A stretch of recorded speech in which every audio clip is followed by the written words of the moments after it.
बताया है कि शस्त्रम ही शरीर हिंसक मिति, मतलब जिसके कारण शरीर में हिंसा की जाए या शरीर को कष्ट किया जाए, कष्ट या पीड़ा दिया जाए, उसको शस्त्र कहा जाता है। अगर हम कोई भी सर्जरी करते हैं, कोई भी शल्य कर्म करते हैं, तो हमें कहीं ना कहीं कट लेना पड़ता है, तो वहां पे हिंसा किया जाता है। मतलब जो भी हमारा पेशेंट है उसको ना पेन दिया जाता है, तो ये वायलेंस किया जाता है एक तरह से। तो इस जिस इंस्ट्रूमेंट से किया जाता है उसको शस्त्र कहा जाता है। शस्त्र तो जो होते हैं निर्धारित उपकरण होते हैं, मतलब उसमें जैसे ब्लेड होता है या सीजर होता है, तो या कैंची होती है उसमें धार होता है, उस तरह के ये उपकरण होते हैं। यंत्र जो है उसमें ऐसे नहीं होता है, यंत्र पकड़ने के लिए है, निकालने के लिए है। शस्त्र है वो सर्जिकल जितने ऑपरेशन है उनके लिए यूज होता है। संख्या जो है आचार्य सुश्रुता अनुसार 20 टाइप्स का बताया है, वाग्भट ने 26 टाइप का बताया है। फिर बताया कि विंशति शस्त्राणी, सुश्रुत ने जो बताया, क्योंकि सर्जरी जो है मेन किसका है एरिया, तो सुश्रुत संहिता सुश्रुताचार्य जी का है, तो इसलिए हम उनका लेते हैं। तो विंशति शस्त्राणी तथ्य था, मतलब 20 टाइप के शस्त्र होते हैं। वो क्या क्या नाम है, तो मंडलाग्र, नख शास्त्र, नख शस्त्र, अर्धदार, आटीमुख, त्रिकुर्चक, आरा, दंत शंकु, करपत्र, मुद्रिका, सूची, शरारी मुख, कुठारी का, वेतस पत्रक, एषणी, वृद्धि पत्र, उत्पल पत्रक, कुश पत्र, अंतर्मुख, व्रीहिमुख, बड़िश। ये आप लोगों को नाम याद होना चाहिए, क्योंकि ये एग्जाम में आता है, इसी तरह से एमडी एंट्रेंस में भी आता है ये सब। आचार्य वाग्भट ने 6 शस्त्र अतिरिक्त माने हैं, तो उसमें क्या है, तो सर्पमुख, लिंगनाश वेदनी शलाका। लिंगनाश मतलब जो कैटरेक्ट का ऑपरेशन किया जाता है आईज में, उसका जो ये शलाका रहती है इंस्ट्रूमेंट, तो उसको लिंग नाश वेदनी शलाका बोलते हैं। फिर खज, कुर्च, करतरी, करतरी मतलब कैची, कर्ण वेदन शस्त्र, मतलब कान छेदने के लिए, कान में एक छिद्र बनाने के लिए जो शस्त्र यूज किया जाता था उसको कर्ण वेदन शस्त्र बोला है वाग्भट ने। सुश्रुत संहिता में इन शस्त्रों के चित्र इत्यादि उपलब्ध नहीं है, केवल इनके नाम से आकृति का आभास होता है। मतलब उन्होंने ना ये कोई फोटोग्राफ वगैरह सुश्रुत संहिता में नहीं बताया, उन्होंने संस्कृत में श्लोक में लिख दिया है। जब हम इनका नाम पढ़ते हैं तो हम लोग ना एज्यूम करते हैं कि इस तरह का इसका शेप होगा। तेषाम नानाभिरेव भव कृत्यः प्रायण व्याख्यातः, यथा लक्षणात्मक नाम जैसे मंडलाग्र और अर्धधार। मंडलाग्र मतलब राउंड, आगे की तरफ में राउंड रहते हैं। अर्धधार मतलब हाफ, जो धारी रहती है। अंगवाचक नाम जैसे जिस अंगों में प्रयोग किया जाता है, जैसे नख शस्त्र, दंत शंकु, मतलब नाखून के लिए जो रहता है। आजकल जो कराया जाता है ना कि पेडिकेयर, जो जो कराया जाता है ब्यूटी पार्लर में, तो नाखूनों के लिए जो किया जाता है, तो नख शस्त्र उस तरह का होता है। दंत शंकु मतलब डेंटिस्ट, डेंटिस्ट जो काम करते हैं तो वो अलग इंस्ट्रूमेंट यूज करते हैं, तो उसी तरह से दंत शंकु। तो जिन अंगों पे प्रयोग किया जाता है उसके हिसाब से इसके नाम है। फिर वनस्पतियों के पत्तों के सदृश, मतलब जिस तरह से पत्ते होते हैं, तो वृद्धि पत्र, पुष्प पत्र, कुछ नाम की घास होती है, वृद्धि नाम का पेड़ होता है, उत्पल मतलब कमल का पत्र, कमल के पत्ते जैसा, तो इस तरह से उसके नाम है। फिर पक्षियों के चोंच के सदृश नाम जैसे आटी मुख, शरारी मुख, मतलब पक्षियों का चोंच होता है, तो एक आटी नाम की पक्षी होती है, शरारी नाम की पक्षी होती है, संस्कृत में नाम है, तो उनके चोंच होते हैं, उस तरह के इनके नाम दिए। फिर लोक में प्राय प्रयुक्त होने वाले नामों के आधार पर, जैसे आरा, कुठारी का, जो आरी होता है ना उस तरह का आरा बनाते हैं, कुठारी का मतलब कुल्हाड़ी, इस तरह के शस्त्र बनाए जाते थे। शस्त्रों के प्रायः 2 भाग होते हैं। एक होता है कि वृंत, शस्त्र का वह भाग जहां से पकड़कर उसका प्रयोग किया जाता है, मतलब जो हैंडल होता है पकड़ने का, उसको वृंत बोलते हैं। फिर फल मतलब शस्त्र का वह भाग जिसमें तेज तेज धार होती है, मतलब आगे का जो ब्लंट एंड होता है, जहाँ पे धारा होती है जिससे कट वगैरह किया जाता है, उसको फल बोलते हैं। तो 2 क्या हो गया इसके पार्ट्स, वृंत हो गया जिसको पकड़ के हैंडल को वृंत बोलता है, और आगे का भाग जो रहता है फल होता है। फिर मंडलाग्र, मंडलाग्र मतलब इसका आगे का भाग जो रहता है वो गोल होता है, वृत्ताकार होता है। ढलान के अनुसार इसकी आकृति शूराकार होती है। इसके 2 भाग और होते हैं, तो वृत्त होता है कॉन्वेक्स, और शूर मतलब कॉनकेव। आप लोगों ने ये पढ़ा होगा, कॉनकेव एंगल, कॉन्वेक्स एंगल, आप लोगों ने 8th 9th में पढ़ा होगा, उस तरह से ये होता है। आचार्य वाग्भट के अनुसार मंडलाग्र का फल तर्जनी अंगुली के अंतरनख की आकृति के समान होता है। यह छेदन और लेखन के लिए प्रयुक्त होता है। मॉडर्न कोरिलेशन क्या है, यह आधुनिक सर्कुलर नाइफ के समान प्रतीत होता है। अगर आप लोग ऐसा सोचे कि एक चाकू है जो सर्कुलर है, गोल, इस तरह का ये मंडलाग्र होगा। सर्कुलर नाइफ के समान। फिर है कर पत्र। आचार्य डलन के अनुसार, अब डल्हन कौन है और सुश्रुत कौन है? सुश्रुत जो है वो मेन उन्होंने बुक लिखी है। जो धन्वंतरी जी आए थे, शल्य तंत्र के जो उनका संप्रदाय है धन्वंतरी भगवान, तो उनके जो शिष्य थे, 6 शिष्य थे, उसमें जो डल्हन थे, सॉरी सुश्रुत संहिता, सुश्रुत जो थे आचार्य सुश्रुत, वो सबसे इंटेलिजेंट थे। तो उन्होंने अपना जो बुक लिखा सर्जरी का, उनके बुक को सिंप्लीफाई करके कमेंटेटर हैं, मतलब जिन्होंने संस्कृत में ही लिखा है डल्हन जी ने, तो उनका जो बुक है निबंध संग्रह बुक है। हम लोग संहिता में एमडी कर रहे थे, पीएचडी कर रहे थे, तो हम लोग को वो संस्कृत में था वो सब। तो आचार्य डल्हन जी जो है वो कमेंटेटर हैं सुश्रुत के। उन्होंने क्या किया है कि शस्त्र के फल की आकृति ऐसी होती है, जो हाथ पे अंगुली लगी रहती है, तो उसी तरह से फल में तेज कांटे लगे रहते हैं। इस तरह से इसको करपत्र बोलते हैं। आगे ना डायग्राम है तो आप लोग को समझ आएगा। आचार्य हरण चंद्र है, उन्होंने भी सुश्रुत पे कमेंट्री लिखी है। तो उन्होंने क्या इसको सिंप्लीफाई करके बोला है कि कांटों से युक्त इस शस्त्र का जब प्रयोग किया जाता है तो धीरे धीरे अंगों में गहराई में घुसता जाता है, इसलिए इसको कर पत्र बोलते हैं। तो जब हम कट लेते हैं ना तो वो धीरे धीरे अंदर अंदर घुसते जाता है। इसकी धार को खर धार कहा जाता है, या अस्थि छेदनार्थ, मतलब अगर बोन्स को छेदन करना हो, लेखन मतलब खुरेचना हो, तो इसका यूज किया जाता है। इसका सादृश्य आधुनिक बोन सॉ के समान प्रतीत होता है। आप लोगों ने ये किया होगा, डिसेक्शन किया होगा, तो बोन सॉ जो रहता है एक इंस्ट्रूमेंट रहता है जो बोन्स को कट करने के लिए होता है, उस तरह का यह कर पत्र होता है। फिर है वृद्धि पत्र। वृद्धि नामक औषधि जो अष्टवर्ग में प्रयुक्त होती है, उसके पत्र के समान इस शस्त्र का फल होता है, इसलिए इसको वृद्धि पत्र कहते हैं। आचार्य डलन के अनुसार यह 2 प्रकार का होता है। अंचिताग्र, यह शूराकृति मतलब कॉनकेव होता है। वृत्ताग्र, यह फल चौड़ा और उत्तल होता है, कॉन्वेक्स होता है। शूर का शब्द है नापितों द्वारा प्रयोग किए जाने वाले उस्तरे, मतलब एक चाकू होता है, उस्तरा मतलब चाकू, जैसे हम शेविंग करते हैं ना, पहले के जो नाई करते थे उस्तरा, उस तरह का ये होता है, इसलिए इसको शूर बोलते हैं। इसका कार्य छेदन, भेदन, पाटन। छेदन मतलब इंसिजन, भेदन मतलब एक्सीजन, और पाटन मतलब उसको अच्छे से ये करना, क्लीन करना कट करने के बाद। इससे स्काल्पेल का ग्रहण किया जाता है। आप लोग ना जब डेड बॉडी का कट करते हैं तो स्काल्पेल का यूज करते हैं। वो एक पेन की तरह ऐसा होता है इंस्ट्रूमेंट, आगे ना ब्लेड होता है और पीछे हैंडल होता है। तो स्काल्पेल आप लोगों ने देखा होगा। स्काल्पेल के वृद्धि पत्र सेम ऐसे ही रहता है। फिर है नख शस्त्र। इसका प्रयोग अंगुली के नखों को काटने के लिए किया जाता है। जो नेल कटर होते थे, तो इस तरह के नेल कटर होते थे। आजकल का नेल कटर नहीं, इसमें हुक लगा रहता है, ये वाला नहीं, पुराने जमाने का ऐसा होता था। शल्य कर्म कक्ष में इसके रहने से तुरंत शल्य चिकित्सक अपने नखों को काटकर शल्य चिकित्सा कर सकता था। मतलब जो सर्जन है उसको सर्जरी करना है तो उसके नाखून बड़े नहीं होने चाहिए, तो खुद ही उसका वो कट कर सकता था। और आचार्य सुश्रुत ने आंत्र पर शस्त्र करते समय, आंत्र को उदर में प्रविष्ट करते समय शल्य चिकित्सक को नख कटे हुए ऐसा बोला है। मतलब क्या है कि इंटेस्टाइन का ऑपरेशन किया है तो इंटेस्टाइन को नीचे रखना है, पेट में एकदम पेरिटोनियम लेयर के अंदर डालना है, तो उसका नाखून जो है, उस टाइम पे ग्लव्स वगैरह नहीं होते थे, उसमें हाथों में वो मेडिसिन लगा देते थे, काढ़ा वगैरह घी और मध लगाते थे, और वो इंटेस्टाइन को नीचे रखते थे। तो उस टाइम पे नाखून जो है, नख से कुछ इंजुरी ना हो जाए, इसलिए नाखून कटे होने चाहिए। इसका मुख्य कर्म नख छेदन है, मतलब नाखून काटने का काम होता है। इसके अतिरिक्त इसके द्वारा छेदन, भेदन, प्रच्छान और लेखन कर्म किए जा सकते हैं। मॉडर्न कोरिलेशन है कि नेल प्रेयर या कटर का ग्रहण किया जाता है, नेल कटर होता है, ऐसा किया जा सकता है। फिर है मुद्रिका। सामान्य भाषा में मुद्रिका अंगुली में पहनने वाले जल्ले की आकृति का आभूषण होता है। आप लोगों ने अंगूठी देखा होगा, तो अंगूठी की तरह ये रहेगा पीछे से, और आगे ना ब्लेड रहेगा। शस्त्र के रूप में इसे अंगूठी के आकार के जल्ले के ऊपर तेज धार का शस्त्र लगा रहता है। इस आचार्य वाग्भट के अनुसार इसके फल की आकृति वृद्धि पत्र या मंडलाग्र के समान बताई है, और इसे प्रदेशनी अंगुली मतलब जो अपना इंडेक्स फिंगर है उसमें पहना जाता है। अंगुली के आधे के पोर पर मधुका के समान पहनकर सूत्र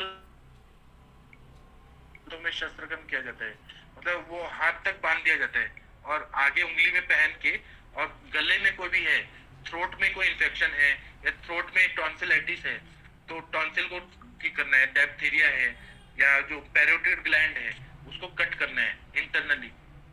तो इसके लिए ना गले में, और जो थ्रोट में इंफेक्शन है, जो भी अर्बुद है, सिस्ट है जो भी चीज है उसको ठीक करने के लिए इसका यूज किया जाता था। आचार्य वाग्भट ने इसे अंगुली शस्त्र कहा है। इसके द्वारा छेदन भेदन किया जाता है। मॉडर्न कोरिलेशन क्या है कि इसे फिंगर नाइफ या रिंग नाइफ कहा जाता है, जो रिंग में पहन के किया जाता है।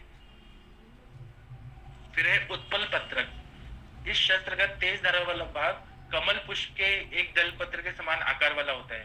जैसा कि इससे स्पष्ट है, ये देखने में नोकदार चाकू के जैसा होता है। इसके द्वारा छेदन भेदन किया जाता है। आधुनिक मतानुसार लैंसेट का ग्रहण किया जाता है। मतलब एक तरह का चाकू है, लेकिन इसमें जैसे कमल का रहता है, कमल का पत्ता रहता है, उस तरह का ये चाकू रहता है। अर्धधार शस्त्र।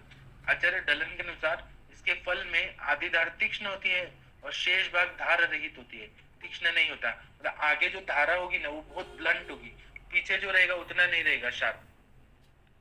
शार्पनेस जो रहता है आधे में शार्पनेस रहता है और पीछे वाले में उतना नहीं रहता। ये छेदन और भेदन कार्य के लिए प्रयुक्त होता है। इसे सिंगल एज नाइफ कहा जाता है। फिर सूची। सूची मतलब सुइयां, अलग अलग टाइप की सुइयां हैं। तो आजकल भी ऐसे सुइयां यूज करते हैं, round body needle, straight cutting needle, triangular needle आजकल भी किया जाता है। तो इसका प्रयोग सीवन कर्म के लिए, मतलब सुचिरिंग करना होगा ना, उसके लिए किया जाता है। तो 3 प्रकार की सूची आचार्य सुश्रुत ने बताई है वृत्तांगुल द्वयम, राउंड बॉडी नीडल, या पूरे भाग में गोलाई लिए होता है या 2 अंगुल लंबा होता है। इसके द्वारा अल्प मासिक स्थान एवं संधियों में सीवन किया जाता है। जैसे हमें ना नी ज्वाइंट का सुचरिंग करना है तो राउंड नीडल ही काम करेगा। स्ट्रेट नीडल जो हम दर्जी के पास देखते हैं या घर में देखते हैं, वैसा स्ट्रेट उतना कंफर्टेबल नहीं होता जितना राउंड नीडल से होता है। इस प्रकार की सूची से आप लोग गायनेक हॉस्पिटल में जाएंगे, सर्जन के पास जाएंगे तो राउंड नीडल का यूज देखेंगे तो बहुत मजा आएगा आप लोगों को। इस प्रकार की सूची से सीवन कर्म करने से टिश्यूज को बहुत कम हानि, ट्रॉमा होती है। फिर है आयता ट्रायंगुलर त्रायस्त्रा, स्ट्रेट कटिंग ट्रायंगुलर नीडल। यह सूची त्रिकोणाकार होती है, ट्रायंगुलर होती है और इस प्रकार बनने वाली इन तीनों धाराएं तेज होती हैं। इनका प्रयोग कठिन उत्तकों, मतलब उत्तक मतलब यहाँ टिश्यू है जो बहुत हार्ड टिश्यू है और त्वचा आदि के सीवन हेतु किया जाता है। फिर धनु वक्रा, ये धनुष की तरह मुड़ी हुई रहती है। इसके द्वारा मर्म स्थान, उदर और फल कोश पर सीवन किया जाता है। तो मॉडर्न कोरिलेशन मतलब सुचरिंग नीडल्स है अलग अलग टाइप के, उससे हम लोग कोरिलेट कर सकते हैं। फिर है कुश पत्र। ये इस शस्त्र का फल कुश पत्र के सदृश होता है और रक्त विस्रावण कर्म हेतु किया जाता है। कुश, कुश नाम की वनस्पति, उसके पत्ते जैसा होता है और ब्लड जहां निकालना है उस तरह का इसका यूज कर सकते हैं। इससे बिस्टोरे का ग्रहण किया जाता है। फिर है आटीमुख। जंगल में कीचड़ भागों में रहने वाला जलवर्धिनी नामक पक्षी आटीमुख कहलाता है। इसकी चोंच की आकृति वाले शस्त्र को आटीमुख शस्त्र कहते हैं। यह रक्त विस्रावण कर्म हेतु प्रयुक्त होता है। इससे लैंसेट अथवा हॉक बिल सीजर का ग्रहण किया जा सकता है। अभी आगे इंस्ट्रूमेंट का फोटो है, हम लोग वो देखेंगे। उसके बाद में है शरारी मुख। शरारी एक लंबी चोंच वाला पक्षी होता है और एवं इस शस्त्र का अग्रभाग इसकी चोंच की आकृति का होता है। इससे इस शस्त्र को शरारी मुख कहते हैं। इससे सामान्य भाषा में कर्तरी या सीजर बोलते हैं, कैंची जो बोलते हैं। यह विश्रावण हेतु प्रयोग किया जाता है। इससे पेयर ऑफ सीजर्स का ग्रहण किया जा सकता है। फिर है अंतर्मुख। इस शस्त्र की तेज धार अंदर की ओर रहती है। इसकी धारा मुड़ी हुई रहती है तथा अर्धचंद्राकार आकृति की होती है। यह विश्रावण हेतु प्रयोग किया जाता है। यह आजकल उपलब्ध कर्व्ड मिस्ट्री के रूप में प्रतीत होता है। फिर त्रिकुर्चक। कुर्च शब्द पृष्ठ को इंगित करता है, मतलब कुर्च जो बोलते हैं वो पीठ जो रहता है इंस्ट्रूमेंट का उसको बोलते हैं। एवं तदनुसार 3 पीठ वाले स्लाइड्स होते हैं। आचार्य वाग्भट ने के अनुसार इसमें 3 तेज धारदार झुर्रियां एक साथ लगी होती है। यह विश्रावण हेतु प्रयोग किया जाता है। विश्रावण मतलब कोई ब्लड निकालना है, कहीं पानी जमा है तो वो विश्रावण मतलब वो निकालना। इससे ट्राउकर का ग्रहण किया जा सकता है। फिर कुठारी का, इसकी आकृति कुल्हाड़ी के समान होती है। इसके फल की आकृति गोदंत के समान होती है।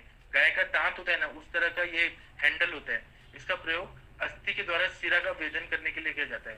तो जो बोन्स के ऊपर जो वेन्स है वहां से हमें ब्लड निकालना है अगर दूषित ब्लड है, तो इसलिए कुठारिका का यूज किया जाता है। इससे सीजल अथवा एक्स शार्प नाइफ का, एक्स शेप नाइफ का ग्रहण किया जाता है।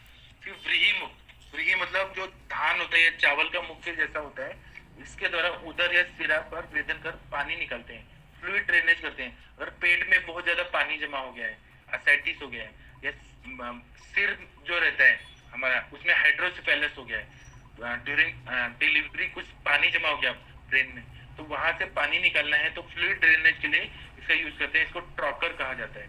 फिर आरा शस्त्र, आचार्य डल्लन ने इसकी तुलना चर्म कालों द्वारा प्रयुक्त शस्त्र से की है। जो शू मेकर होते हैं ना, ऑल, आप लोगों ने देखा होगा कि जो मोची होते हैं वो लोग जब बैठते हैं तो उनके पास ना अलग अलग तरह का आरा होता है, मतलब वो कट करने के लिए। तो वैसे ही ये होता है, ये वेदन कर्म हेतु प्रयुक्त होता है और मोटी कर्णपाली के वेदन हेतु करते हैं। तो कान का जो रहता है ना, कान में छेद करना होता है। आप लोगों ने शूज को ऐसे देखा है, सुचरिंग करते हैं, शूज को ऐसे सिलते हैं तो वो एक धागा रहता है, थ्रेड रहता है, और वो ऊपर से ऐसा एक इंस्ट्रूमेंट अंदर घुसाते हैं और नीचे से धागा को खींचते हैं, फिर सिलते हैं। आप लोगों ने सैंडल वगैरह सिलते हुए देखा होगा, तो उसी तरह का ये शस्त्र रहता है। फिर आचार्य बागभट्ट के अनुसार इसका प्रयोग व्रण शोफ के निदान के लिए किया जाता है। हृदय शोफम पक्वम संशय, अष्टांग हृदय में सूत्र स्थान में बताया है। इसके तेज धारे वाले भाग से शोफ में, मतलब जो ये वुंड है उसमें वेदन करके पुनः बाहर निकाला जाता है। इसके आगे वाले बने गर्त में पोए अथवा शोफ के उत्तक फंस जाते हैं, जिन्हें उन्हें देखकर शोफ की पक्वावस्था व पच्यमान अवस्था का अनुमान लगाया जा सकता है। तो ये मतलब डायग्नोस के लिए यूज किया जाता है। अभी ना पेज नंबर आप लोग 33 निकालिए। देखिए पेज नंबर 33 में मंडलाग्र कैसा बताया है, आगे ना मंडल जैसा है। फिर एक कर पत्र, जो आरी होता है, लकड़ी काटने वाले जो कारपेंटर वगैरह होते हैं उनके पास कर पत्र ऐसा इंस्ट्रूमेंट होता है। फिर एक वृद्धि पत्र, वो देखिए कॉनकेव और कॉन्वेक्स, ऐसा वृद्धि पत्र होता है। फिर नख शस्त्र, ये कैसा है, ये नाखून काटने के लिए नख शस्त्र, नेल कटर है। फिर मुद्रिका, अंगूठी की तरह पहन के और आगे ना आरी लगा होता है, तो थ्रोट में अगर कोई ऑपरेशन करना होगा तो मुद्रिका का यूज करते हैं। फिर उत्पल पत्र, मतलब ये देखिए कैसा बताया डायग्राम, पेज नंबर कौन सा है, पेज नंबर 33, उसमें देखिए उत्पल पत्र का कैसा है, कमल का जो रहता है, लोटस का जो ये पत्ते रहते हैं उस तरह से उत्पल पत्रक है। फिर है अर्धदार, एक साइड जो है वो शार्प है, एक साइड ब्लंट है, इस तरह का है। फिर सुइयां देखिए अलग अलग तरह की है, एक राउंडेड है, एक स्ट्रेट है। फिर एक कुश पत्र, कुश पत्र जो है वो कुश का जो प्लांट होता है उस तरह के लीव्स जैसा है। फिर आटीमुख, आटीमुख जो है आप लोगों ने देखा होगा, ये बहुत सारे लोग यूज करते हैं, जैसे मोची वगैरह भी यूज करते हैं आटीमुख, ऐसे वो थ्रेड को कट करने के लिए। फिर शरारी मुख, देखिए कैंची किस तरह का है। फिर अंतर्मुख, अंतर्मुख मतलब इंटरनली बेंड किया हुआ है। फिर उसके बाद में त्रिकुर्चक, ये कैसा होता है, ऐसा भी इंस्ट्रूमेंट रहता है, मोची जो रहते हैं ना उनके पास भी रहता है। फिर कुठारी का देखिए कुल्हाड़ी की तरह है कट करने के लिए। फिर व्रीहि मुख, फिर है आरा, फिर है वेतस पत्र, फिर है बड़िश, दंत शंकु, दांत में काम करने के लिए। एशनी मतलब ये सुई रहता है अलग तरह का, इस तरह का एशनी रहता है, इसको देखने के लिए काम करते हैं। अब हम पेज नंबर 32 में आते हैं। तो आचार्य सुश्रुत द्वारा वर्णित आरा शस्त्र आजकल के उपलब्ध सभी बायोप्सी के लिए प्रयुक्त शास्त्रों का जन्मदाता एवं आधारभूत शस्त्र है। फिर है वेतस मुख शस्त्र, इस शस्त्र का तेज धार वाला वेतस पत्र की आकृति के समान होता है, तेज धार में सूक्ष्म दंत होते हैं। इसका प्रयोग वेदन कर्म के लिए किया जाता है। नैरो ब्लेडेड नाइफ, इसको हम को रिलेट कर सकते हैं। फिर है बड़िश यंत्र, आचार्य सुश्रुत के अनुसार मछली पकड़ने वाले कांटे के आकार वाले शस्त्र को बड़िश कहते हैं। आचार्य भोज के अनुसार यह दो प्रकार का होता है, वेल कर्व्ड स्वानत बड़िश और सेमी लूनर, मतलब उसमें हाफ ऐसे कर्व रहेगा, तो नात्यानत बड़िश। आचार्य चक्रधर, चक्रधर जो है वो इन्होंने कमेंट्री लिखी है चरक संहिता पे, और एक बुक भी लिखी है, चक्रदत्त नाम की बुक लिखी है। और चक्रपाणी दत्त जो है ना, चक्रदत्त, उन्होंने सुश्रुत संहिता में भानुमति टीका लिखी, उनकी भी सुश्रुत संहिता पे कमेंट्री है। तो उन्होंने अपना कमेंट्री ये लिखा कि बड़िश यंत्र होता है ना, वो अर्बुद को, मतलब कोई ट्यूमर वगैरह है उसका छेदन करने के लिए बड़िश यंत्र का यूज करते हैं। और ट्यूमर जो होता है वो उसके लिए कर्व ही चाहिए, ऐसे पूरा कर्व या सेमी लूनर ऐसा ही कट करना पड़ता है। तो यह शस्त्र हुक के समान प्रतीत होता है। आहरण कर्म के लिए आचार्य सुश्रुत बताते हैं। फिर दंत शंकु, जो दांत में काम किया जाता है उसके लिए, इसका अग्रभाग शस्त्रगम किया जाता है और इसका चतुरस्र चकोर होता है, तीक्ष्ण शंकु की तरफ थोड़ा सा मुड़ा हुआ यव पत्र के समान होता है। मतलब यव का जो पत्ता होता है, जौ का पत्ता, उसके जैसा होता है। यह दांतों पर चिपके हुए दोष, जैसे कोई शर्करा लग गया या कपालिका या कुछ अन्न के दाना वगैरह लग गए, उसको निकालने के लिए दंत शंकु का यूज किया जाता है। कभी कभी कुछ ना ये आम मैंगो वगैरह खाते हैं या कुछ सब्जियां खाते हैं, पत्ते वाली सब्जियां, वो दांत में चिपक जाता है, दांत के अंदर घुस जाता है, तो उसको निकालने के लिए दंत शंकु का यूज किया जाता है। यह टूथ स्केलर के समान प्रतीत होता है। फिर है एषणी। यंत्र प्रकरण में वर्णित एषणी का मुख ब्लंट था, यहाँ पर शार्प है। शार्प मतलब धार वाला, मुख तीक्ष्ण है। ब्लंट मतलब उतना नहीं होना, उतना शार्प नहीं होना, उसको ब्लंट बोलते हैं। इसका प्रयोग एशन तथा अनुलोमन हेतु किया जाता है। आचार्य चरक के अनुसार एषणी के दो भेद होते हैं। मृदु मतलब जो वृक्ष या लता स्टेम से बनते हैं या पेड़ से बनते हैं। कठिन जो होते हैं एषणी वो लोहे से बनते हैं, मतलब मेटल से बनते हैं, उसको कठिन बोलते हैं एषणी शस्त्र। आचार्य सुश्रुत के अनुसार एषणी के तीन भेद होते हैं। तीक्ष्ण कंटक मतलब जिसमें बहुत ज्यादा शार्प एंड होता है। प्रथम यवन यव पत्रमुखी, ये एक टाइप ये हो गया। गंडुपादाकार मतलब अर्थवर्म जिस तरह से होता है, अर्थवर्म की तरफ होता है। तो मॉडर्न कोरिलेशन में इससे शार्प प्रोब का ग्रहण किया जा सकता है। प्रोब से हम लोग क्या करते हैं, अंदर से देखते हैं, अगर जैसे भगंदर हो गया, फिस्टुला वगैरह हो गया, और वहां पे हमें कट करके कुछ चीज निकालना है, जो भी इन्फेक्शन वगैरह है, तो उसके लिए प्रोब का डायग्नोस्टिक भी और ये सर्जिकल इंटरवेंशन के लिए भी यूज किया जाता है। फिर आचार्य भागवत ने 6 अतिरिक्त वर्णन किए हैं। सर्पमुख शस्त्र, इसके आगे का भाग सांप के मुंह जैसा होता है।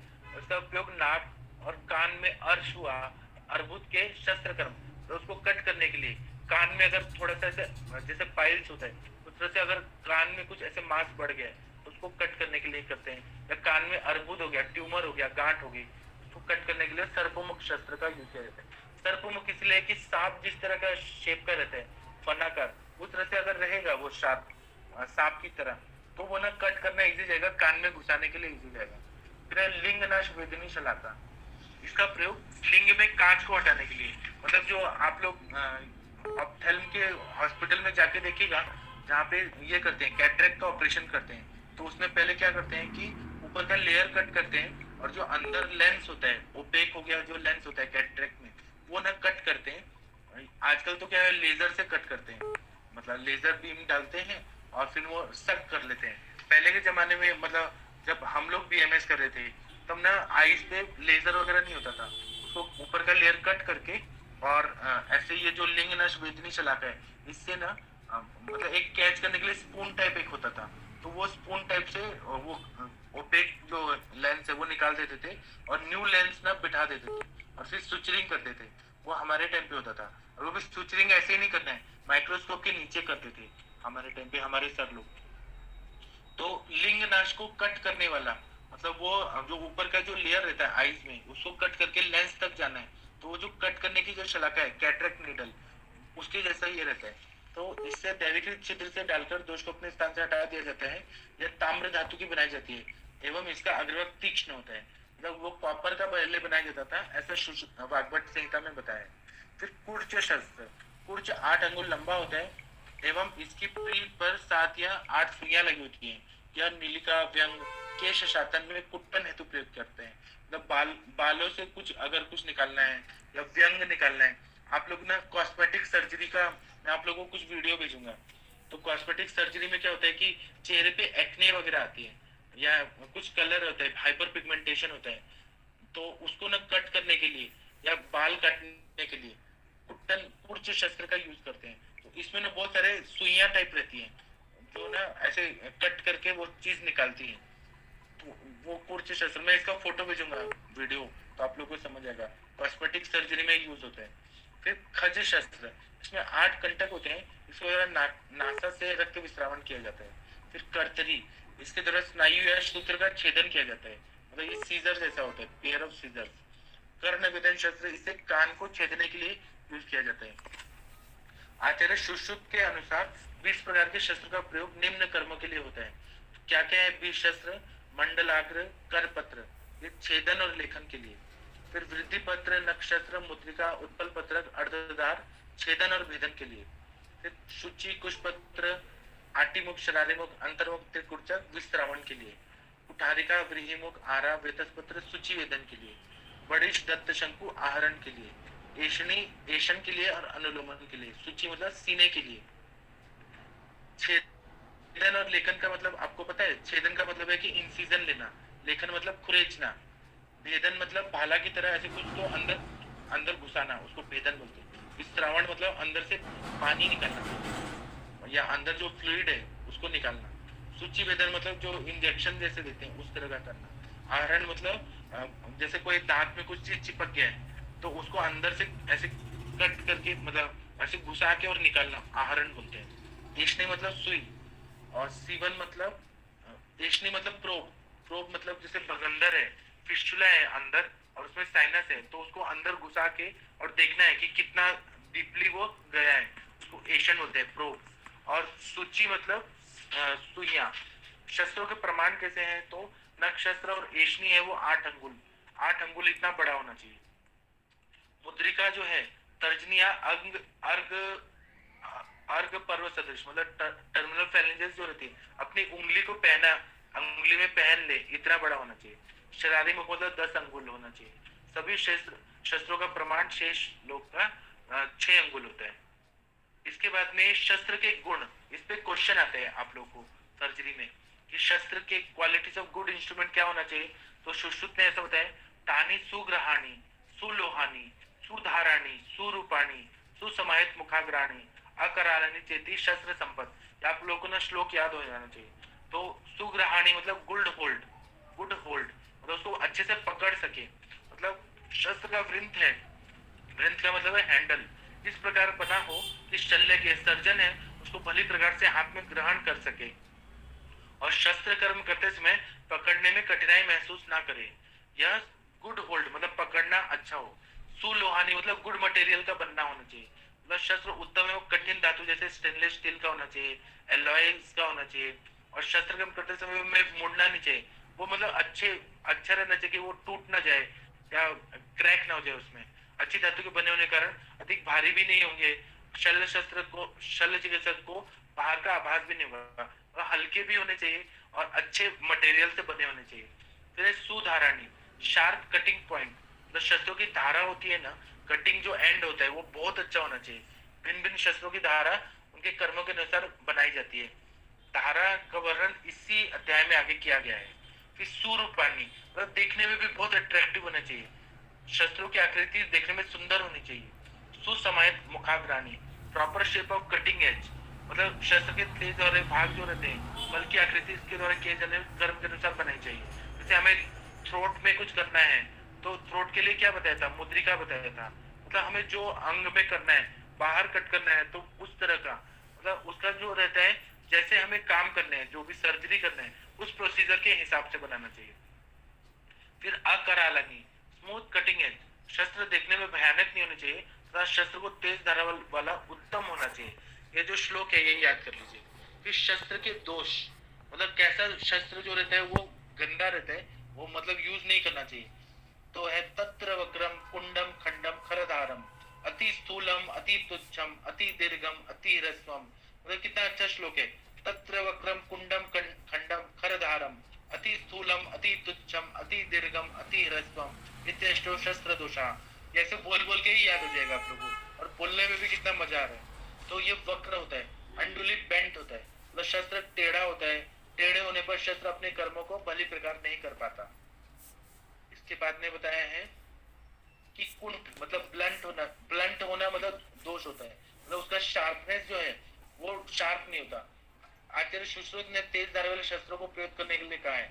अगर वो कुंठित हो जाए मतलब ब्लंट हो जाए, टेढ़ा मेढ़ा हो जाए, आप लोग शेविंग करते हैं तो ब्लेड जो रहता है वो कुछ दिन बाद में टेढ़ा मेढ़ा हो जाता है, ब्लंट हो जाता है, तो उससे छेदन भेदन कार्य सुगमता नहीं होती, इसलिए वैसा शस्त्र हमें नहीं लेना है। फिर खंड मतलब ब्रोकन, मतलब कभी कभी चम्मच टूट जाता है या कुछ चाकू टूट जाता है तो वो ब्रोकन वाला चीज नहीं यूज करना है। तो शस्त्र के दोनों भाग वृंत और फल एवं वृंत, मतलब आगे का जो कटिंग एज है और हैंडल है वो किसी एक के टूटे होने पर शस्त्र प्रवृत्ति भली भांति नहीं हो सकती, इसलिए हैंडल और आगे का जो भाग है वो टूटा फूटा नहीं होना चाहिए कटिंग एज। फिर खर धार, डेंटेड कटिंग एज, फलक के खर धार होने पर त्वचा की भांति भली भांति भेदन नहीं हो पाएगा, मतलब वो ना उसकी धार जो है वो उतनी शार्प नहीं है, डेंटेड है, मतलब उसमें ना टेढ़ा मेढ़ा हो गया है, तो या उसमें ना ऐसे दांत दांत जैसे आ गए हैं, उसकी वजह से क्या होगा इस प्रकार की धारा से उत्को में घर्षण होगा और रोगी को बहुत ज्यादा पेन होगा। अगर आप लोग ऐसे एग्जाम में इमेजिन करिए कि पुराना ब्लेड है, बहुत पुराना 3 साल पुराना ब्लेड है, और उसमें पानी वगैरह लग गया है और उससे आप कोई चीज कट करेंगे तो वो क्या होगा, पुराना ब्लेड में टेढ़ा मेढ़ा हो गया होता है उसका जो कटिंग एज होता है, तो उससे ना बहुत ज्यादा पेन होता है कट करने में, उसको शार्प होना चाहिए। तो इसलिए या फिर ये जब बलि वगैरह दी जाती है, एनिमल को सेक्रीफाइस किया जाता है, तो उसका कैसा जो कट करने वाला होता है वो एकदम शार्प होना चाहिए कि तुरंत कटे। अगर जितना वो टेढ़ा मेढ़ा रहेगा उतना पेन होता है। और क्या होगा, इससे घर्षण होगा, रोगी को अत्यधिक वेदना होगी और अधिक उत्कों का परिगलन होगा, टिश्यू डैमेज होगा, जिससे व्रणारोहण वो ढीले में बाधा उत्पन्न होगी। केवल करपत्र शस्त्र खरदार युक्त होता है या अस्थि छेदन हेतु प्रयुक्त होता है। फिर है अति स्थूल, टू हैवी, मतलब शस्त्र को आवश्यकता से भारी नहीं होना चाहिए। बहुत ज्यादा भारी रहेगा तो पकड़ने में इंसान थक जाएगा, भारी होने से प्रवृत्ति में कठिनाई उत्पन्न होगी। फिर अति मतलब बहुत ही लाइट नहीं होना चाहिए, जैसे फेविकोल की तरह हल्का है, प्लास्टिक की तरह हल्का है। शत्रु के अति तुच्छ होने पर उनके कर्म करते समय मुड़ जाएंगे या टूट जाएंगे। ऐसा चम्मच, प्लास्टिक का चम्मच जैसा, प्लास्टिक का नाइफ जैसा नहीं होना चाहिए। जैसे आप लोग बर्थडे केक काटते हैं, उतना हल्का नहीं होना चाहिए, क्योंकि हमें ना टिश्यूज और मसल्स ये सब कट करने हैं, तो इसलिए इतने नहीं होने चाहिए कि टूट जाए या अपना कार्य संपादन करने में असमर्थ रहे। अति दीर्घ मतलब बहुत लंबे लंबे नहीं होने चाहिए। शस्त्र के अति दीर्घ होने पर उसे बलिबंदी कार्य नहीं किया जा सकता, क्योंकि उस पर नियंत्रण रखना कठिन हो जाता है। और बहुत छोटे नहीं होने चाहिए कि पकड़ ही न पाए। शस्त्र के अत्यधिक छोटा होने से भी वह अपना कार्य संपादित नहीं कर पाता, क्योंकि उसे पकड़ने में कठिनाई होती है। फिर एक कर्म योग शस्त्र, यदा सुनिश्चितम शस्त्रम रोमच्छेदी सुसंस्थितम तु ग्रहीतम प्रमाणेन तदा कर्मसु योजित। जब निशातनी पे घिसा हुआ शस्त्र हेयर कटने में समर्थ हो जाए तथा सुसंस्थित शोभनाकृति हो, उस शस्त्र का प्रमाणानुसार हाथ में धारण करके करके पश्चात शस्त्र में प्रयोग करना चाहिए। मतलब हमें शस्त्र को ना देखना है कि उसका शार्पनेस कैसा है। तो बाल को ऐसे कट करना है, तो बाल को कट करने से बाल आराम से कट जा रहे हैं, तो उसका शार्पनेस अच्छा है, तो हम समझ जाते हैं कि हाँ ये अच्छा है, इसका यूज करना है।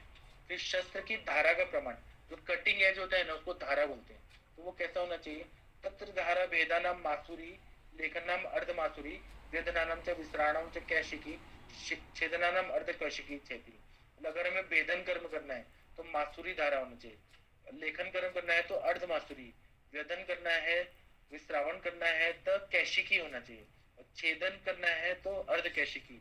ये लैंग्वेज है, इसमें बताया है कि आचार्य सुश्रुत के अनुसार टेबल देखिए, इसमें बताया है कि वेदन के लिए मासुरी जैसे मसूर का होता है उस तरह का होना चाहिए, लेखन के लिए अर्ध मासुरी अर्ध मासुरी, वेदन कैशिकी कैशिकी, विश्रावण कैशिकी कैशिकी, छेदन अर्ध कैशिकी मासुरी। ये उस टाइम पे शार्पनेस का ये दिया था, डायमेंशन पैरामीटर दिया था, उस तरह का ये होता था पहले के जमाने में। फिर शस्त्र की पायना विधि, पायना विधि मतलब क्या होता है कि शस्त्र बनाते टाइम उसको ना पूरा शार्प करके मतलब पूरा एकदम अच्छे से घिस के और आप लोगों ने देखा होगा जो चाकू और कैंची को ये करते हैं दुकान में वगैरह आते हैं, तो वो लोग ना शार्प करते हैं उसको पूरा, और वो करने के बाद ना शार में डुबो दिया जाता है, जल में या तेल में डुबोने की क्रिया को पायना कहा जाता है। इससे वो क्या होता है कि वो एकदम शार्प बन जाता है और उसमें कोरोजन वगैरह नहीं लगता है, और वो बहुत शार्प कटिंग एज बन जाता है। पायना शस्त्र के गुण शास्त्र में समाविष्ट होकर शस्त्र की धारा को मजबूत बनाते हैं, मतलब वो इतना इतना स्ट्रांग बन जाता है उसका जो कटिंग एज, कि वो टेढ़ा मेढ़ा नहीं होता, कितना भी टिश्यू को आप कट करेंगे तो टेढ़ा मेढ़ा नहीं होता। आचार्य सुश्रुत के अनुसार पायना 3 प्रकार की होती है।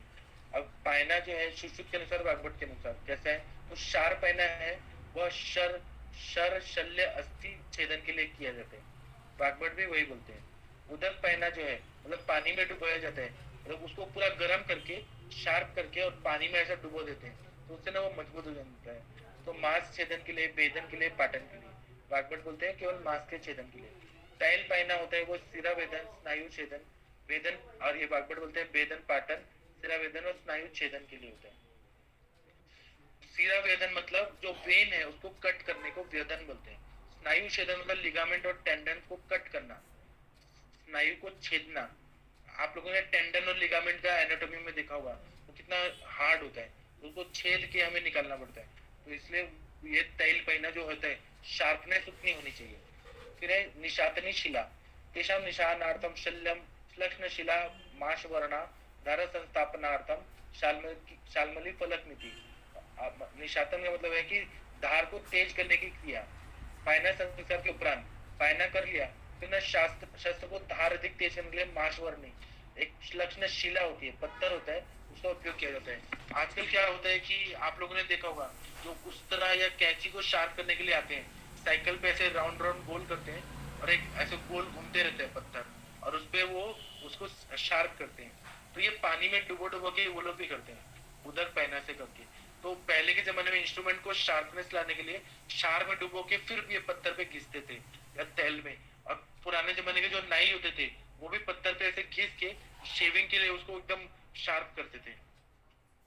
आजकल भी नापित लोग बार बार उस तरह की धार तेज करने के लिए उस तरह को लक्षण पत्थर पर घिसते हैं, शस्त्र धारा को स्थिर रखने के लिए तो प्रिजर्व शार्पनेस शाल्मली फलक का प्रयोग किया जाता है। उसके बाद में शस्त्र ग्रहण विधि, मतलब हमें कैसे उसको पकड़ना है, शस्त्र को कैसे पकड़ना है। तो वृद्धि पत्र है, इसका ब्लेड ब्लेड को फल बोलते हैं और हैंडल को वृंत बोलते हैं। एक मिनट, ब्लेड और हैंडल के संधि स्थान से पकड़ना चाहिए।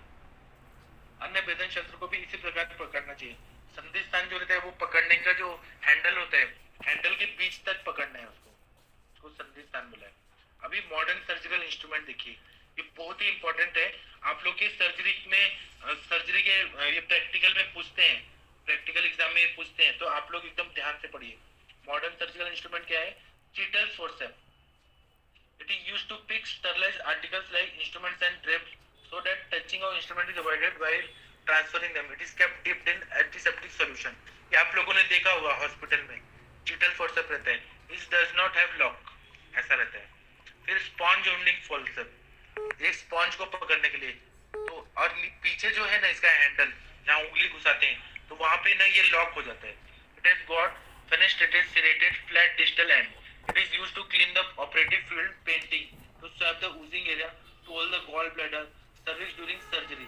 मतलब cervix को ऐसे होल्ड करके हम जब करते हैं तो इसको होल्डिंग के लिए करते हैं, गॉल ब्लैडर के लिए करते हैं, और या पेंट करने के लिए। मतलब आप क्या करेंगे कि ये जो रहता है सेवलॉन, उसमें कॉटन को ऐसे डिप करेंगे और फिर क्या करेंगे जहाँ सर्जरी करना है वहां पे वो एरिया में पेंट कर देंगे। और पेंट करने के बाद वो क्या होता है, एंटीसेप्टिक रहता है। फिर उसके बाद में इंसिजन लेना इजी जाता है। फिर टॉवल क्लिप, अब टॉवल क्लिप का फोटो देखिए कैसा है। ये टॉवल को पकड़ के रखता है सर्जरी के टाइम पे, एब्डोमिनल सर्जरी या कोई भी जो करते हैं। It is used to fix traps in operative field, it is used to fix suction tubes, diathermy wires and laparoscopic cables in operative table, it is used to fix ribs in flail chest. तो ये ऐसे towel clip होता है ना, इसका बहुत ज्यादा use होता है। फिर आर्टरी फोर्सेप, आर्टरी की तरह रहता है फोर्सेप, नीचे इसका डायग्राम है कर्व्ड आर्टरी फोर्सेप, और नीचे देखेंगे ना तो उसमें लॉक रहता है, ऐसे हम खोल भी सकते हैं, फिर ऐसे चिपका दे तो चिपक जाएगा। Type based on size, small and mosquito artery forcep, medium size artery forcep, large artery forcep, based on shape straight artery forcep, curved artery forcep. आप लोग सर्जरी में देखेंगे तो इसका बहुत ज्यादा यूज रहता है। फिर features of artery forcep, distal blades have transverse serration which are well opposed, locking proximal part, इसमें लॉक रहता है, ऐसे हम खोल भी सकते हैं, बंद भी कर सकते हैं। Uses to catch bleeding points, अगर ब्लीडिंग हो रहा है ना आर्टरीज वगैरह तो उसको ऐसे पकड़ के और हम उधर लगा के रख सकते हैं तो ब्लीडिंग स्टॉप हो जाएगा। To open the fascial plane in different surgeries, मतलब फेशियल प्लेन को ऐसे ओपन करने के लिए बहुत ज्यादा होता है। मतलब क्या करते हैं, जैसे हमने कट किया, इंसिजन लिया, तो इंसिजन लेने के बाद स्किन के अंदर हमें जाना है, तो हम ना क्या करते हैं, इंसिजन के बाद जो स्किन के अंदर हम ओपन करते हैं, इसका यूज करके ओपन करते जाते हैं, फिर कट लेते हैं, फिर ओपन करते जाते हैं, फिर कट लेते हैं नीचे डीपली डीपली, फिर ओपन करते हैं, फिर कट लेते हैं। तो इसका फेशियल प्लेन के लिए इसका यूज किया जाता है। फिर टू पास ए लिगेचर, मतलब कोई ना ऐसे धागा वगैरह पास करने के लिए यूज कर सकते हैं, जो सुचरिंग मटेरियल होते हैं। To hold the fascia peritoneum aponeurosis, जो अंदर अंदर फेशिया रहता है, जैसे मांसधरा कला होती है, या पेरिटोनियम जो लेयर होता है उसको पकड़ने के लिए बहुत ज्यादा यूज होता है। टू होल्ड द सुचर्स, तो सुइयां जो रहती हैं उसको पकड़ के फिर ऐसे सर्जरी सुचरिंग करने के लिए बहुत ज्यादा यूज होती है। To drain and abscess like के साइनस फोर्सेप, मतलब साइनस कहीं रहेगा तो वहां पे पस वगैरह है तो उसको ये इसका यूज करके हम लोग ना ड्रेन कर सकते हैं अंदर का पस, इसका बहुत ज्यादा यूज रहता है। फिर है mosquito forceps haemostat use to hold delicate tissue के लिए मॉस्किटो के फेस की तरह ये रहते हैं, इसलिए मॉस्किटो फोर्सेप्स बोलते हैं। Use to compress bleeding vessels जो आर फुली सिरेटेड, कि जो रहते हैं वो ऐसे अंदर ऐसे रहते हैं, मतलब ऊपर नीचे रहते हैं। फिर ये देखिए मॉस्किटो होमोस्टेट कैसे है, पेज नंबर 37 में देखिए। फिर एक कोचर फोर्सेप में आगे ना ऐसे दांत टाइप रहते हैं, तो उसे ये ना बाल वगैरह भी खींच के निकाल सकते हैं, और पीछे ना इसका लॉक रहता है। It has got serration in the distal plates and opposing both in tooth in the tip में ना टूथ होता है, उसका दांत होता है, एक में ऊपर से दांत रहेगा और एक नीचे गड्ढा रहेगा, ताकि कोई भी चीज को हम ऐसे दांत की तरफ फंसा सके। It is used to hold pedicles, tough structures and cut ends of the muscles का एंड जो रहता है उसको कट करने के लिए। टफ स्ट्रक्चर जो रहेगा जैसे लिगामेंट वगैरह टेंडन्स रहेगा, उसको ना होल्ड करने के लिए यूज हो सकता है। It is used to hold gauze और पीनट्स फॉर ब्लड डिसेक्शन, मतलब गॉज वगैरह जो रहेगा, बहुत बड़ा हमने गॉज डाल दिया, ब्लीडिंग हो रहा है, तो हमें गॉज को पकड़ के रखना है, तो इसका यूज कर सकते हैं।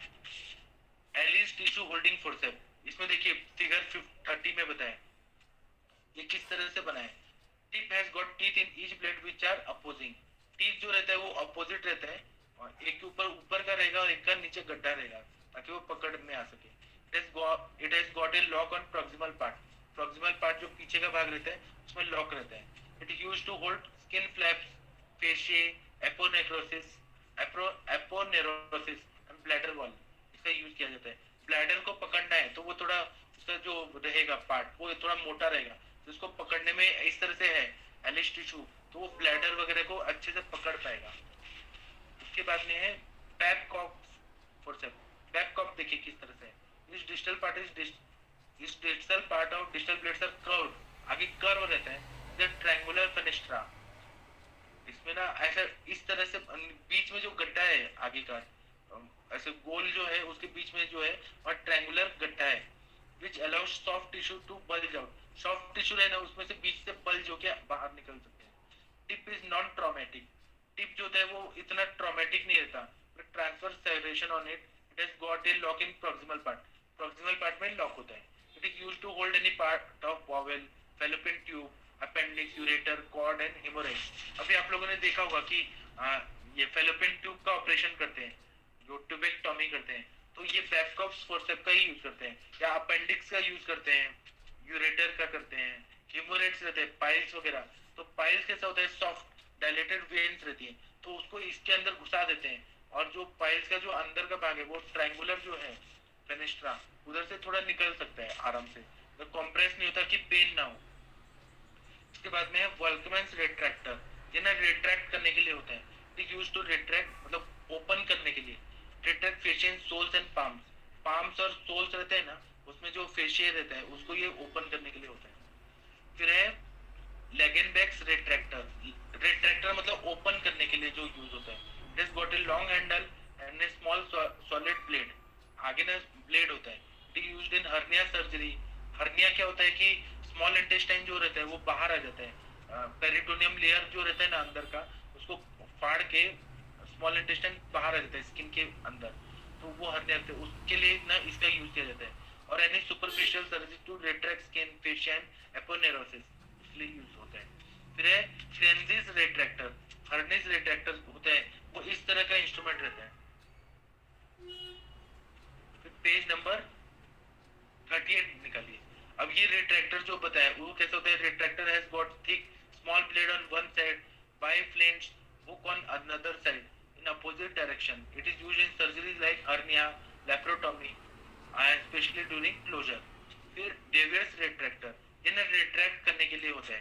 डेवियर्स retractor, it is retractor with broad gently curved blade. It is used to retract liver, in other abdominal viscera. अगर हमें लीवर वगैरह जो है उसके अंदर जो अटैचमेंट है उसको हमें खोलना है, तो लीवर को इंजरी ना हो, स्प्लीन के चारों ऊपर जो लिगामेंट और जो भी फेशिया वगैरह है उसको अलग करना है, तो वो इसके लिए ये रिट्रैक्टर यूज करते हैं, या एब्डोमिनल विसरा। इट इज अट्रॉमेटिक, तो इससे कभी इंजरी नहीं होती, इसका जो एंड होता है एकदम किस तरह से होता है, शार्प नहीं होता, एंड गिव्स एडुकेट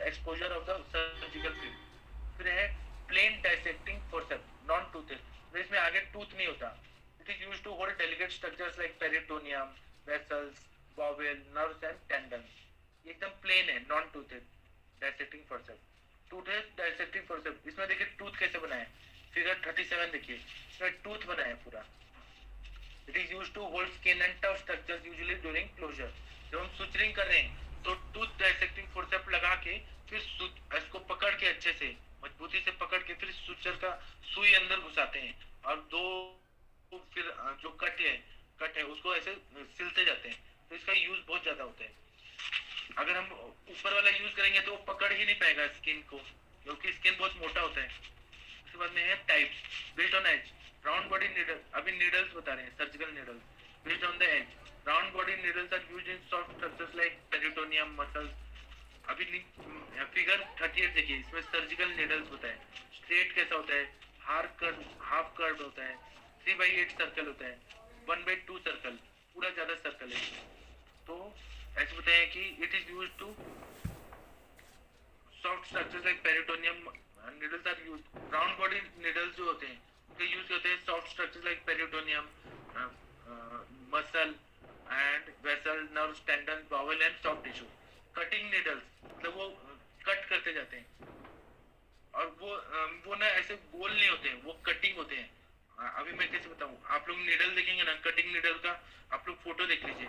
तो कटिंग नीडल जो होते हैं वो पूरी, उसका जो स्ट्रक्चर होता है पूरी तरह से ये नहीं होता, मतलब जो मेटल होता है ना एक साइड से ऐसे होता है, प्लेन होता है। Cutting needles are used to suture skin aponeurosis and tough structures. मतलब ये कट करते जाते हैं स्किन को कट करेंगे ताकि वो नीडल अच्छे से घुस पाए।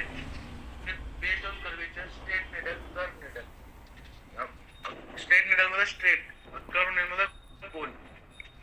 Based on existence of the eye, atraumatic needle is eyeless, तो उसमें कोई धागा वगैरह नहीं घुसा सकते हैं। Here suture material is permanently attached to the needle. Size of suture material and kind of needle is small and so tissue trauma is less. इसमें अट्रॉमेटिक नीडल रहते हैं, उसमें धागा जो रहता है वो परमानेंट जुड़ा हुआ ही रहता है। Needle once used is disposed of, जो उसका यूज हो गया, सिलने का काम हो गया तो हम फेंक देते हैं, नॉट रीयूजेबल। फिर ट्रॉमेटिक नीडल, इसमें आई नीडल रहता है, उसमें धागा लगा सकते हैं, आई रहता है, मतलब पीछे धागा लगाने के लिए आई रहता है। Needles in eye area is wider than the body of the needle, so that tissue trauma is more. These needles are reusable. इनको हम बार-बार रीयूज कर सकते हैं, तो हम स्टरलाइज करके रीयूज कर सकते हैं। फिर नीडल होल्डर देखिए कैसा है।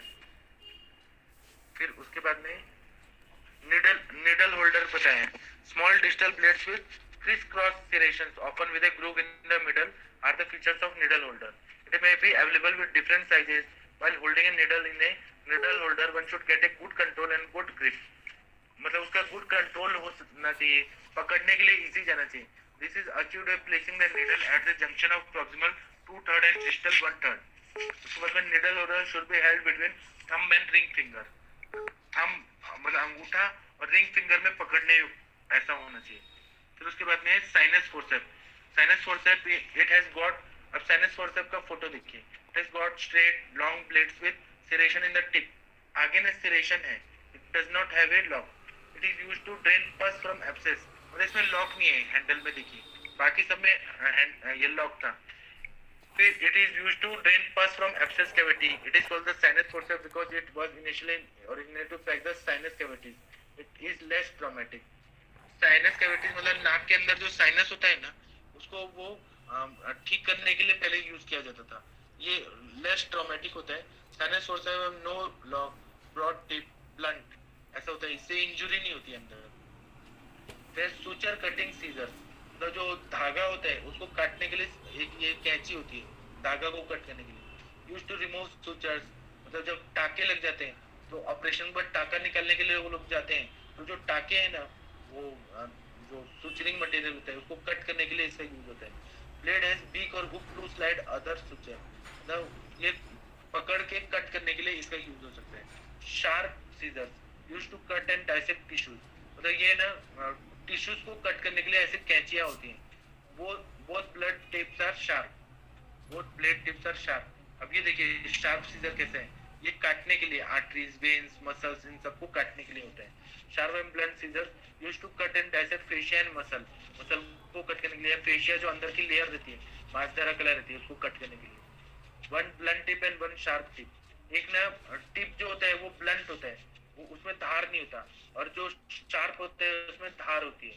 Bandage scissor use to remove bandages and dressing. उसके लिए ऐसा चाकू रहता है, मतलब कैंची रहता है बैंडेज को रिमूव करने के लिए। Probe tip is blunt inserted under bandages with relative safety.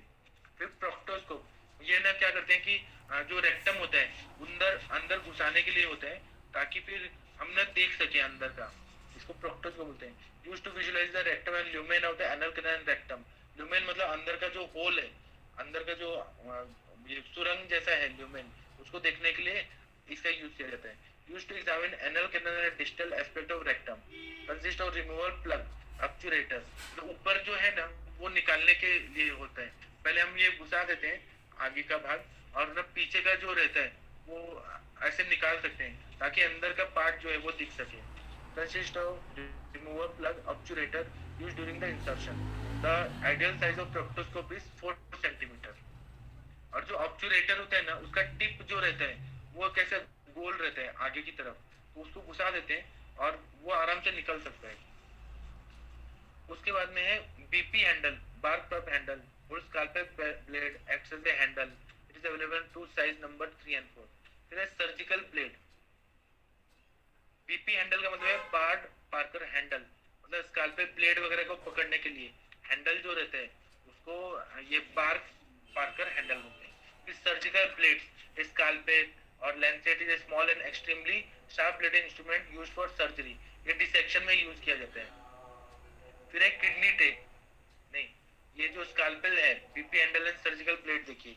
BP handle bark पे जो हैंडल है वहां पे आगे सीजर के ब्लेड हम लगा सकते हैं, ये हम लोग डिसेक्शन में यूज करते हैं या कोई भी सर्जरी में इंसिजन के लिए यूज कर सकते हैं। It is fixed on BP handle during surgical procedure. It should be discarded after use. These are available in various sizes according to need. अभी ये बहुत ये मैं कंप्लीट कर देता हूँ, थोड़ा ही बचा है, ये कंप्लीट कर देता हूँ। फिर है trocar and cannula, an instrument for withdrawing fluid from a cavity और use in पैरासिंथेसिस।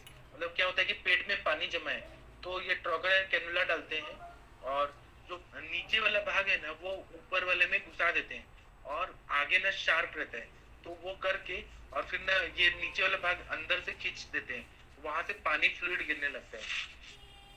An instrument for withdrawing fluid from a cavity or for use in paracentesis. It consists of a metal tube cannula into which the fits an obturator. Obturator जो नीचे वाला है instrument उसको obturator बोलते हैं। Which with a sharp 3-corn tip which is withdrawn after instrument has been pushed into the cavity. The name trocar is used applied to obturator alone. The entire instrument being designated trocar and cannula. और हम या तो इसको obturator trocar अगर घुसा के रखे तो ट्रॉकर बोल सकते हैं, और नहीं तो अगर ऑब्चुरेटर को निकाल दिया तो अलग अलग भी बोल सकते हैं, तो ट्रॉकर and cannula.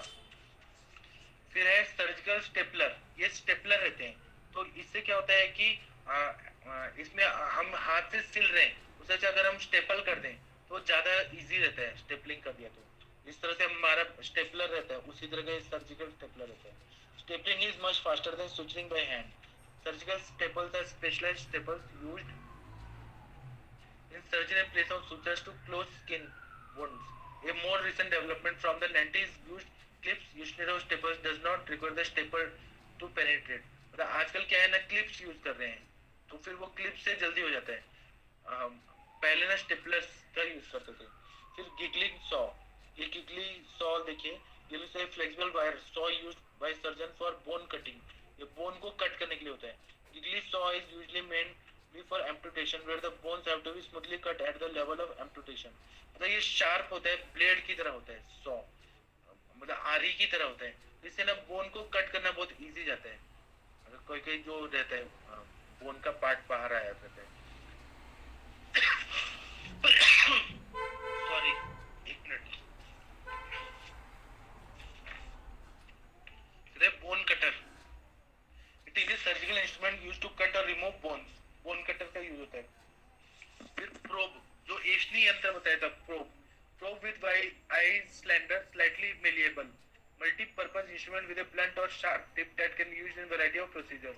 It may be used to explore and gauge the depth of non-visible cavities, जो हमें ऐसे आंख से नहीं दिखा सकता, ऐसी कैविटी जो अंदर रहती है, जैसे साइनस हो गया, बगंदर हो गया, जो गुद भाग में अंदर होल हो जाते हैं, तो उसको देखने के लिए ना हम प्रोब को डालते हैं और अंदर हम देखते हैं, जजमेंट लेते हैं कि कितना ज्यादा उसमें गड्ढा है, तो उसके लिए प्रोब का यूज करते हैं। फिर एक किडनी ट्रे, ये किडनी के शेप का ट्रे होता है। Kidney tray is shallow basin with a kidney shape wall used in medical and surgical wards to receive solid soil dressings, खराब जो ड्रेसिंग का कॉटन वगैरह है उसके लिए यूज होता है। Other medical waste, reusable kidney dishes are usually made of stainless steel, while disposable other may be made of paper, pulp or plastic। Disposable होता है वो प्लास्टिक से बना होता है या पेपर से बना होता है, और ये जो रहता है स्टेनलेस स्टील से, इसको रीयूजेबल करते हैं, यूज कर सकते हैं। The shape of dish allows it to held against the patient body to catch any falling fluids or debris। अंदर से जो भी कचरा वगैरह निकल रहा है तो इसमें, या ब्लड निकल रहे हैं, तो किडनी ट्रे से वो हम कैच कर सकते हैं इसको। फिर फ्लैटस ट्यूब, इसमें इसका यूज है कि जो गैस रहती है उसको पास कराने के लिए इसका यूज किया जाता है। इन पैरालिटिक आइलस, मतलब जब इंटेस्टाइन जो रहता है ना उसका पैरालिसिस हो जाता है, तो उससे गैस का डिस्टेंशन हो जाता है, तो गैस को रिलीव करने के लिए इसका ट्यूब का यूज करते हैं, तो पूरा गैस निकल जाता है। Sigmoid volvulus, decompress non operatively, मतलब सिग्मोइड कोलन में घुसाते हैं तो जितना गैस अटका हुआ है वो सारा पास हो जाता है। फिर फॉलिक कैथेटर, ये आप लोगों ने देखा होगा, ये मार्केट में मिलता है सब जगह। ये Foley catheter is thin sterile tube inserted into bladder to drain urine. अगर यूरिन आ नहीं रहा तो फॉलिक कैथेटर डालते हैं, तो उससे क्या यूरिन आने लगता है। Because it can be left in place in bladder for a period of time. आप लोगों ने देखा हॉस्पिटल में फॉलिक कैथेटर लगा होता है, तो ये अंदर यूरेथ्रा में अटका हुआ रहता है। Because it can be left in place in the bladder for a period of time, it is called an undwelling catheter। It is held in place with a balloon at the end। आग का जो tip होता है ना, वहां से air pass करते हैं, बलून बना देते हैं, फिर वो अंदर जाके अटक जाता है। बलून रहता है इसलिए वो निकल नहीं पाता। ये आप लोग का प्रोसीजर आप लोग को कोई डॉक्टर या नर्स सिखा सकती है। फिर which is filled with sterile water to, sterile water use करते हैं ज्यादातर, पहले एयर यूज करते थे, अभी स्टेराइल वाटर डाल के बलून बना दिया जाता है टिप में, और फिर वो अटका रहता है। और जब यूरिन आएगा तो उसमें एक अलग ओपनिंग रहता है, तो ओपनिंग से वो निकलते जाता है यूरिन। फिर है from being remove from the bladder, the urine drains to the catheter tube into a bag which is emptied when full. The procedure to insert a catheter is called catheterisation. फिर है Ryle's tube, it is used for nasogastric intubation. नाक से डालने के लिए, पेट में डालना होता है, तो अगर इंट्यूबेशन करना है, मतलब अंदर कुछ नाक से डालना है, मुंह से नहीं डाल सकते, नाक से पूरा निकालना है, ट्रकिया वगैरह से कुछ कचरा निकालना है, या स्टमक का जो भी कंटेंट है उसको नाक से निकालना है, तो उसके लिए राइज ट्यूब यूज करते हैं। इसका बहुत यूज होता है। It is used in nasogastric intubation. Nasogastric intubation is the insertion of A rise tube through the nose, the throat and down into the stomach. The nasogastric tube is used for feeding and administrating drugs. और नाक से अगर कुछ medicine डालना है या कोई medicine देना है तो इसका यूज कर सकते हैं। Nasogastric aspiration is the process of draining the stomach contents विया ए ट्यूब। मतलब ट्यूब से ड्रेन करना, सारा पेट का कचरा निकालना।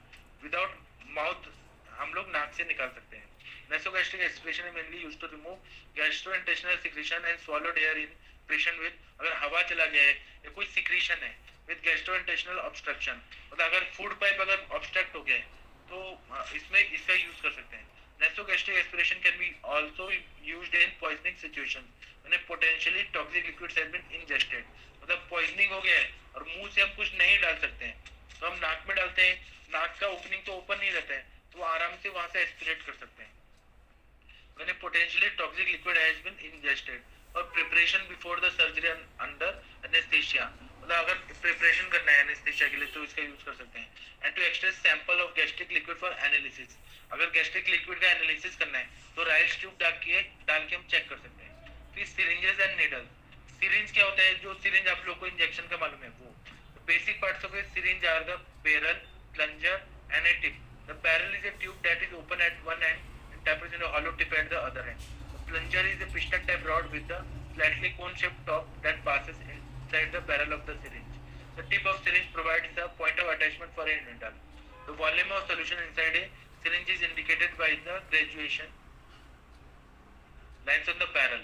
अभी देखिए नीचे ये बना है इसका डायग्राम, syringes and needle। तो इसमें पैरल क्या है, प्लंजर क्या है, टिप क्या है, ये आप लोग को पता है. ग्रेजुएशन लाइंस में भी मिलीमीटर्स और fractions of a millimeter depending on the capacity of the syringe. The larger the capacity, the larger the interval between graduation lines. Needle आगे लगा देते हैं. The needle has three parts: the hub, the shaft and bevel. The hub is at one end of the needle and the is part that attaches to the syringe. जो syringe से लगता है, needle का photo देखिए तो hub रहता है, hub को हम syringe से connect करते हैं. The shaft is a long slender stem of the needle. अब इसमें shaft देखिए जो body रहता है, long slender stem of the needle that is beveled at one end to form a point. फिर है the hollow of the needle shaft is known as lumen. उसका lumen जो रहता है आगे का टिप, वो lumen रहता है, मतलब अंदर का जो होल रहता है उसको lumen बोलते हैं. Needle size is designated by length and gauge. The length of a needle is measured in inches from the juncture of the hub and shaft of the tip of the point. Needle length range from 3 by 8 inches to 3.5 inches. Some special use needle are even longer. The gauge of a needle used to designate the size of lumen ranges from 27 to 13. अभी क्या है, artery या when को ज्यादातर किया जाता है ivy वगैरह लगाने के लिए, तो उसका अलग अलग रहता है. अगर छोटा लगाना है तो अलग रहेगा, बड़ा लगाना है तो अलग रहेगा. जब डायबिटीज के पेशेंट को इंट्राडर्मल इंजेक्शन देना होता है तो बहुत ही छोटा नीडल होता है, और जो वेन्स वगैरह में लगाते हैं आईवी के लिए उसके इंट्राकैथ का नीडल जो रहता है वो बहुत शार्प रहता है, बड़ा होता है.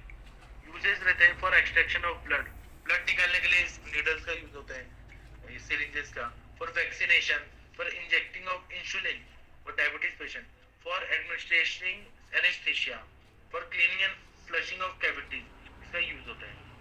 अब ये चैप्टर खत्म हो गया.